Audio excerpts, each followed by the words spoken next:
Assalamualaikum warahmatullahi wabarakatuh. Alhamdulillahillazi anzala al-Qur'an hudan lin-nasi wa bayyinatin minal huda wal furqan.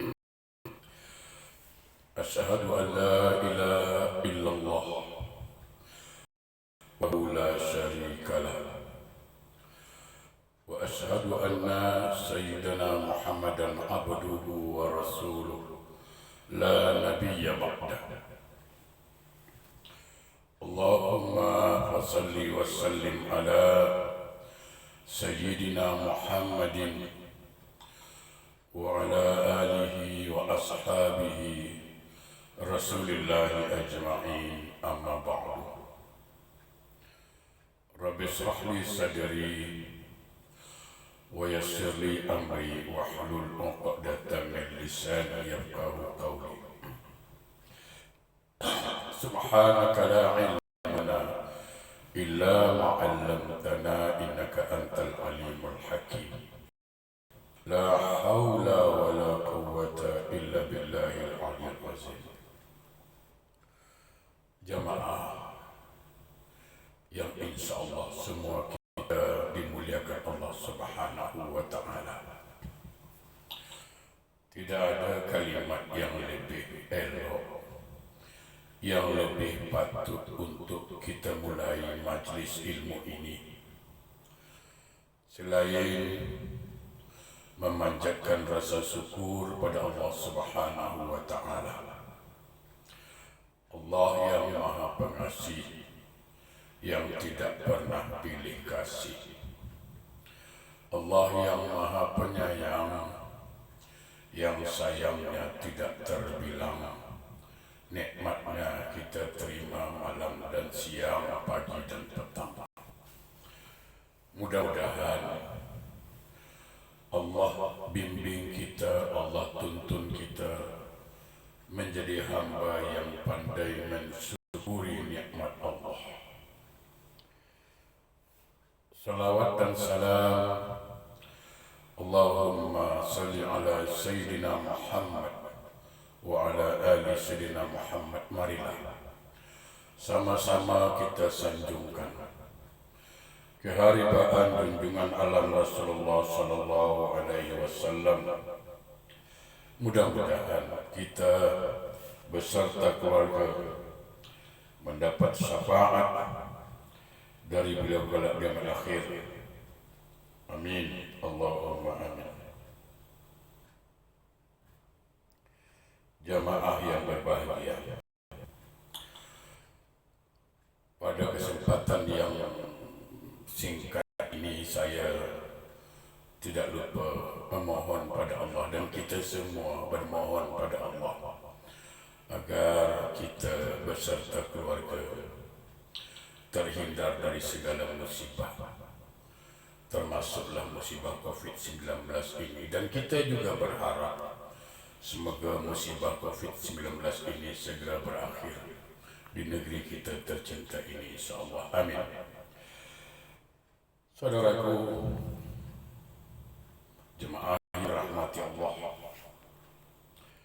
pada kesempatan yang berbahagia ini, marilah kita membahas atau mengkaji tentang adab-adab membaca Al-Quran. Kita sangat yakin, seyakin-yakinnya, bahwa Al-Quran itu kalam Allah. Kalam Al-Quran itu kitab suci. Oleh karena itu dikatakan, oleh karena Quran itu kitab suci, maka ketika kita ingin membacanya, maka kita dituntut untuk bersuci. Suci dari hadas besar dan suci dari hadas kecil. Beberapa adab membaca Al-Quran. Pertama, membaca Quran hendaklah dalam keadaan bersuci, baik suci dari hadas besar dan suci dari hadas kecil, dan madhab kiblat, menghadap kiblat, dan duduk dengan sopan dan beradab. Karena Allah melihat ketika kita baca Quran, Allah Subhanahu wa taala melihat kita. Jangan sampai kita baca Quran duduknya tak betul, duduknya tak beradab. Dalam sabda Rasulullah sallallahu alaihi wasallam dikatakan, hadis riwayat At-Tirmizi juga Imam Ahmad, man qara'a al-Qur'an fi min salasin layalin lam yafqahu. Barang siapa ingin mengkhatamkan Al-Quran kurang dari 3 malam, dia tidak akan memahaminya. Jadi kalau kita baca Quran sampai khatam kurang dari 3 hari, kata Nabi, setakat baca, boleh setakat baca. Kita tak cerita masalah pahala, tapi orang yang membaca sebelum 3 malam dah khatam, maka dia tidak akan memahami isi kandungan Al-Quran. Padahal Al-Quran itu diturunkan bukan setakat untuk dibaca saja. Dibaca ada pahala, betul. Betul. 1 huruf 1 pahala, 10 pahala. Tapi yang lebih penting memahami isi kandungan Al-Quran. Karena Quran itu apa? Al-Furqan, petunjuk. Hudal lil muttaqin, bagi orang bertakwa dia sebagai petunjuk. Hudal lin nas, petunjuk buat manusia. Bagaimana Quran mau jadi petunjuk dalam kehidupan kita kalau kita tidak memahami isi kandungan Al-Quran itu? Maka pertama, bacalah Quran itu bukan soal, jangan cepat-cepat, baca dengan sempurna, tartil, dan pahami isi kandungan. Mungkin ada yang mengatakan, saya tak paham bahasa Arab, saya boleh baca. Sekarang apa kurangnya kemudahan? Ada terjemahan yang sudah diakui.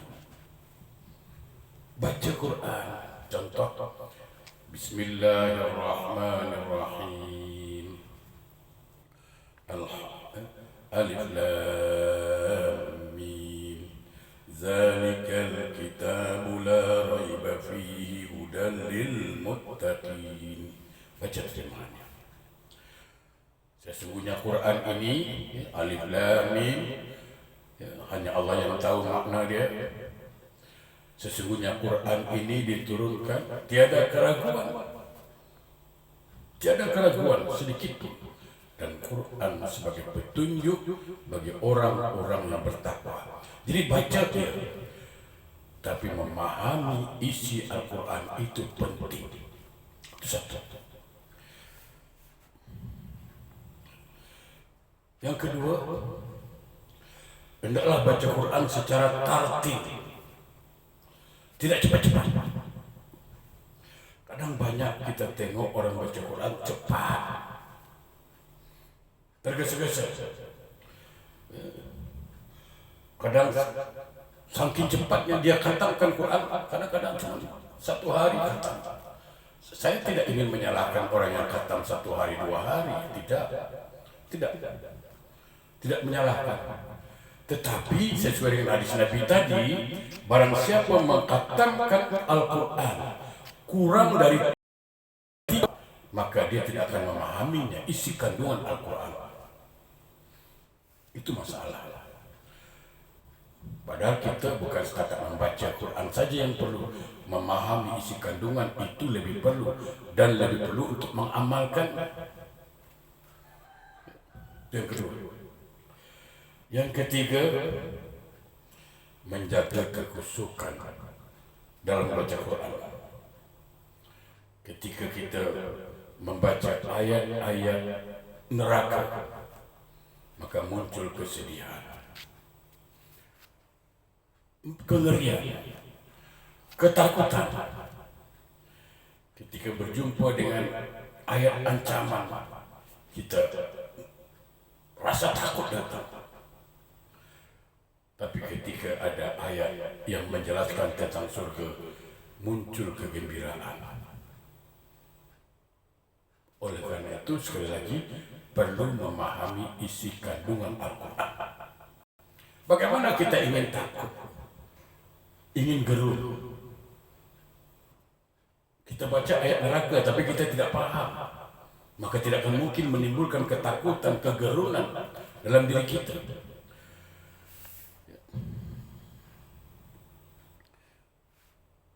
Dikatakan Rasulullah SAW biasa menangis. Dikatakan apa? Inna hazal Quran nazala bihusnin fa iza qara'tumuhu fabku fa illam tabku fatabakaw. Al-Quran ini diturunkan dengan kesedihan. Jika kalian membacanya, maka menangislah. Jika kalian tak boleh menangis, maka berusahalah untuk menangis. Hadis riwayat At-Tirmizi, disahihkan At-Tirmizi dan Imam Ahmad. Hadis yang pertama tadi diriwayatkan oleh Al-Baihaqi. Jadi, man qara'a al-Quran fi aqalla min salas layalin lam yafqahu. Ini hadis diriwayatkan oleh Al-Baihaqi. Maaf ya.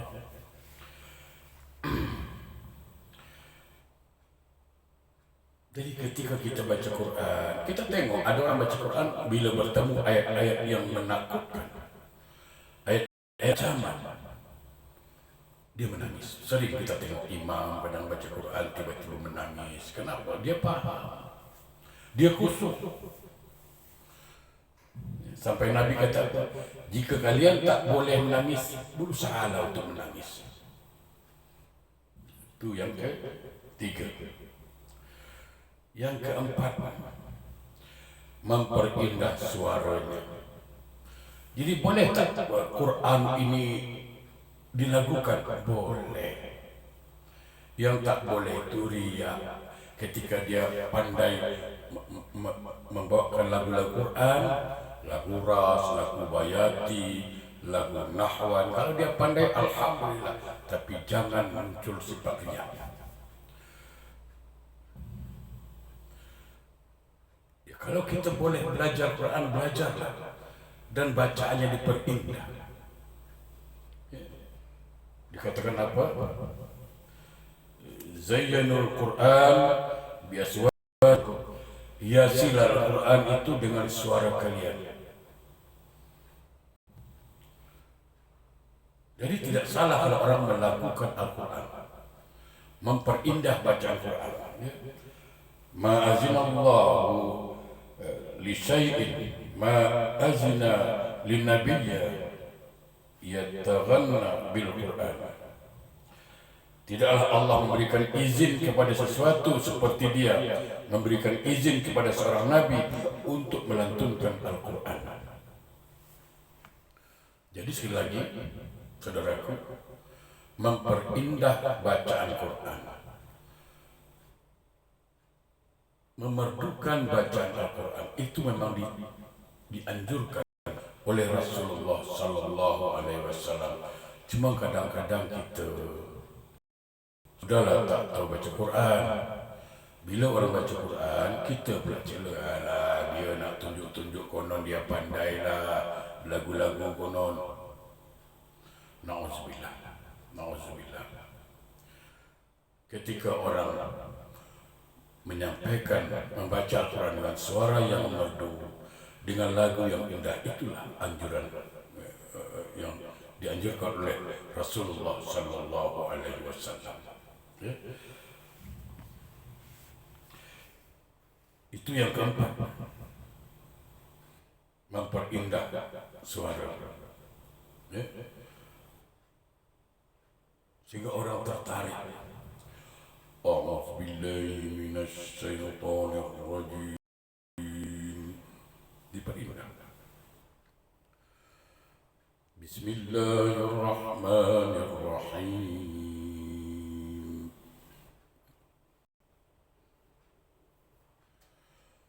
Wasari'u ila maghfiratin min rabbikum wa jannah.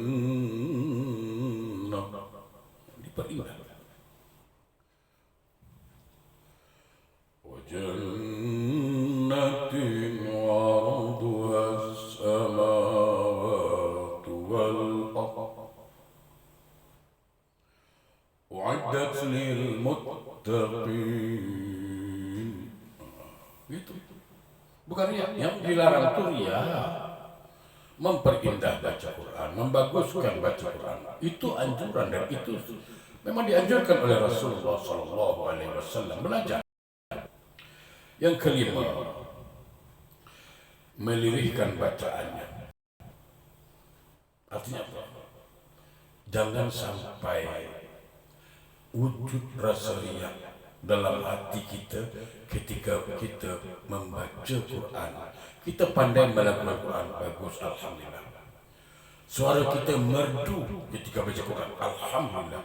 Tapi ingat, jangan sampai anugerah suara yang Allah berikan, anugerah kemerduan yang Allah berikan pada kita, jangan sampai kita nodai dengan sikap riya, ujub. Konon kita lah yang paling pandai baca Quran, konon kita lah yang paling merdu baca Quran. Jangan. Dikatakan apa? Al-jahiru bil Quran kal jahiri bis sadaqah. Orang yang membaca Quran dengan terang-terangan ibarat orang bersedekah dengan terang-terangan.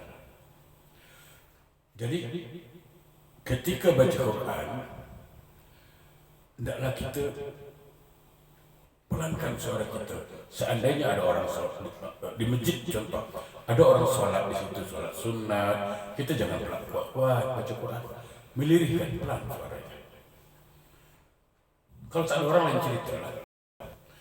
Tapi kalau ada orang berzikir di situ, ada orang lagi sholat di situ, jangan kuat-kuat baca Quran. Ya. Jadi orang yang baca Quran secara terang-terangan boleh, dengan niat supaya orang tertarik,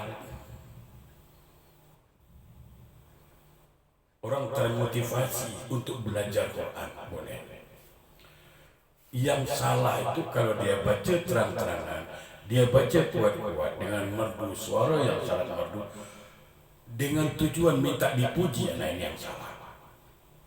Sama dengan sedekah, kata Nabi. Sedekah terang-terangan boleh. Dengan niat, dengan tujuan supaya orang lain ikut bersedekah, boleh.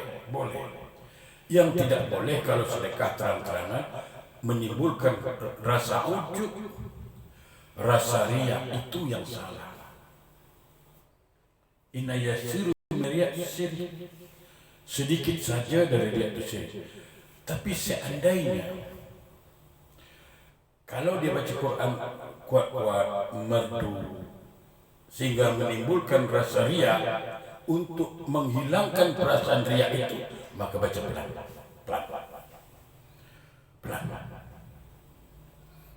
Sama. Andai kata sedekah itu terang-terangan membuat kita riya, membuat kita ujub, oke, sedekah sembunyi. Itu maksudnya. Jadi orang yang membaca Quran dengan terang-terangan itu, kata Nabi, ibarat orang yang bersedekah dengan terang-terangan. Tidak salah sedekah terang-terangan, asal niatnya supaya orang lain ikut bersedekah.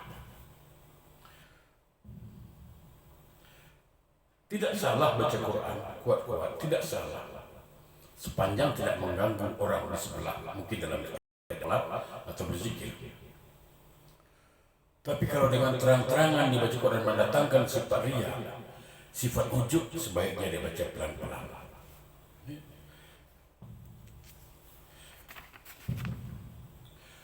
Hendaklah membaca Quran itu dengan penuh penghayatan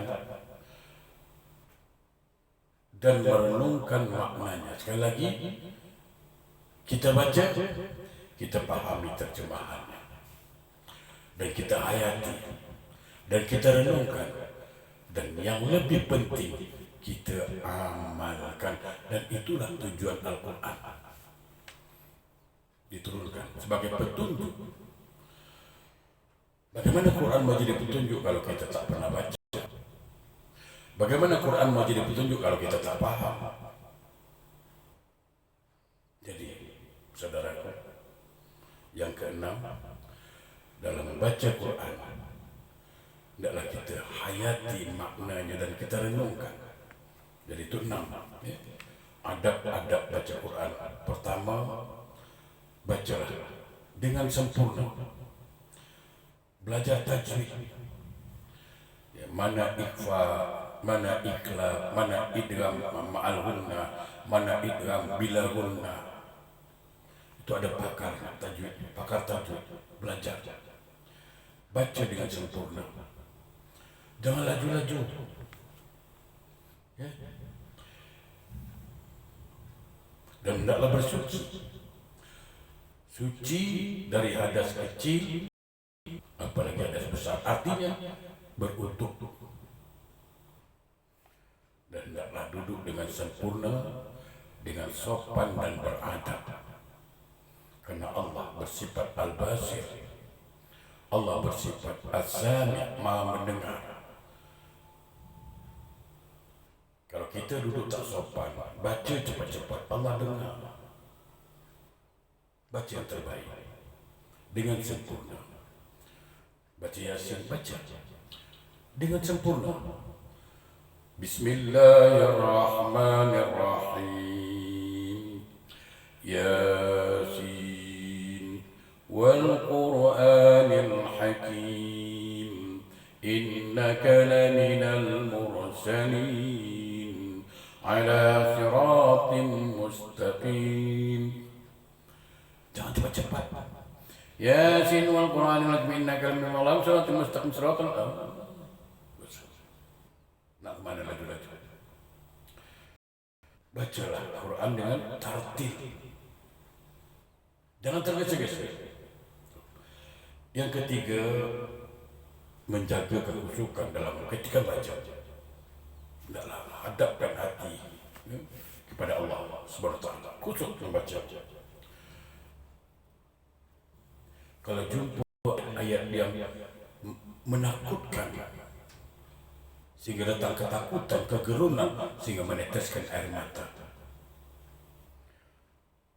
Dan yang keempat, perindah suara kita, perbagus suara kita, dan itu disunahkan. Dan yang kelima, pelankan bacaan. Seandainya ada orang sholat di masjid terganggu, orang berzikir, pelan. Jangan intinya, jangan sampai ketika kita baca Quran kuat-kuat ada orang yang terganggu, itu yang jadi masalah. Ya. Yang keenam, ketika baca Quran hayati, ini kalamullah, ini ayat-ayat Allah. Hayati setiap kalimat yang kita baca. Sekarang dah ada terjemahan.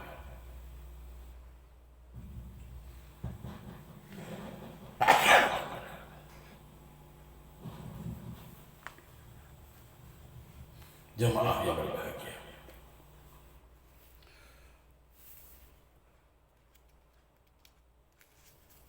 tidak lalai atau ketika membaca. Artinya apa? Jangan sampai kita salah membaca ayat, maka perlu penyebutan huruf demi huruf. Sebab hal itu menyebabkan jangan sampai kita baca Quran niatnya keridhaan Allah, mengharapkan pahala dari Allah, tapi kadang-kadang apa? Bukan ridho Allah mendapatkan murka Allah. Ya.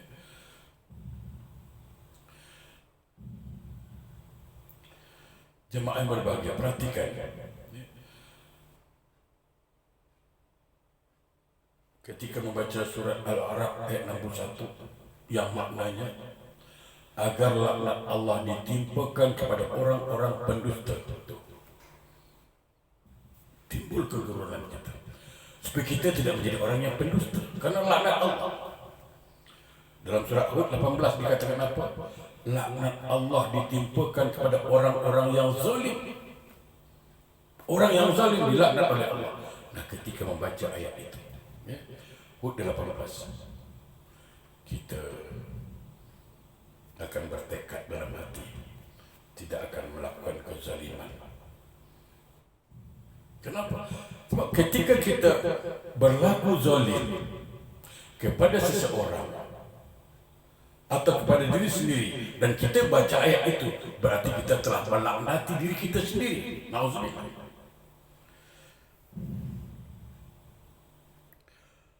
Diriwayatkan dalam Taurat, dalam kitab Taurat dikatakan Allah berfirman, tidakkah kamu malu kepada saat kamu menerima sebuah buku atau surat dari salah seorang saudaramu ketika sedang berjalan di salah satu jalan, maka kamu pun segera ke tepi jalan untuk duduk dan membacanya serta menghayatinya huruf demi huruf sampai tidak ada yang terlewatkan sedikit pun olehnya.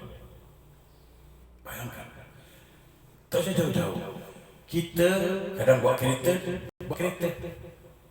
ada WhatsApp masuk, ada Messenger masuk, kadang kita ketepikan kereta tu dulu, kita nak baca, menghayati bacaan apa WhatsApp yang disampaikan, apa mesej yang disampaikan. Kalau membaca WhatsApp aja kita hati-hati, kita nak faham betul. Baca Messenger kita nak faham betul. Baca Quran kenapa? Tak hati-hati, tak memahami. Dan ini kata Allah dalam surat itu, dan ini adalah kitab yang telah aku turunkan kepadamu. Lihatlah bagaimana aku telah merincikan untukmu firmanku yang ada di dalamnya. Berapa kali aku mengulang-ulang firmanku kepadamu di dalamnya agar kamu mau merenung panjang dan lebar kitabku ini. Tapi kamu justru berpaling darinya sehingga aku menjadikan lebih rendah bagimu daripada salah seorang saudaramu tersebut. Artinya apa? Dalam kitab Taurat mengatakan, jangan hanya pandai baca Quran. Kadang yang kita baca mengena diri kita sendiri. Nauzubillah. Ya.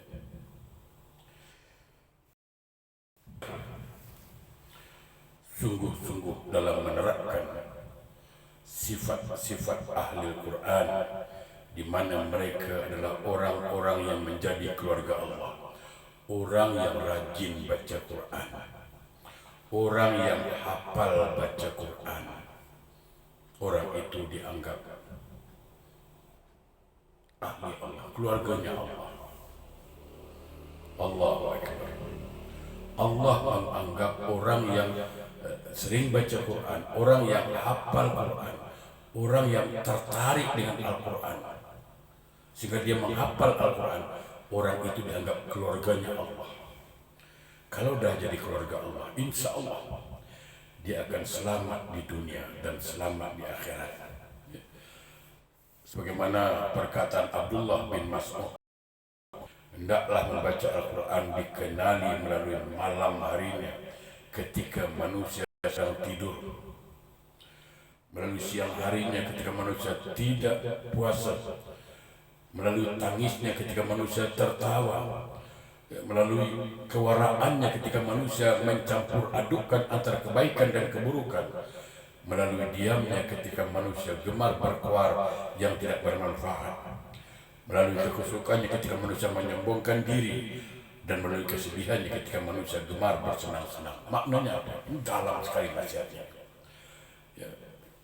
Jadi ya, ketika orang semua tidur lena malam hari, ketika itu kita bangun memecahkan kesunyian dengan membaca Quran. Ketika orang tidak berpuasa, kita di situ berpuasa, artinya menahan lapar dan haus untuk baca. Ketika orang lain tertawa, happy, kita menangis membaca Al-Quran. Ketika manusia mencampur adukan antara hak dan batil, antara kebaikan dan keburukan, ketika itu kita melihat isi kandungan Al-Quran. Wala talbisul haqqa bil batil wa antum ta'lamun. Jangan campur adukkan mana hak mana batil, engkau mengetahui. Ketika orang mencampur adukan, ketika itu kita baca Quran, menghayati Quran dan mengamalkan Al-Quran. Dan bersuara lantang tentang dunia. Kita ketika itu baca Quran tentang akhirat. Dan ketika orang menyombongkan diri, ketika itu kita tawadhu, rendahkan diri pada Allah Subhanahu wa Ta'ala. Mudah-mudahan bermanfaat. Yang benar dari Allah, yang salah dari saya. Wassalamualaikum warahmatullahi wabarakatuh.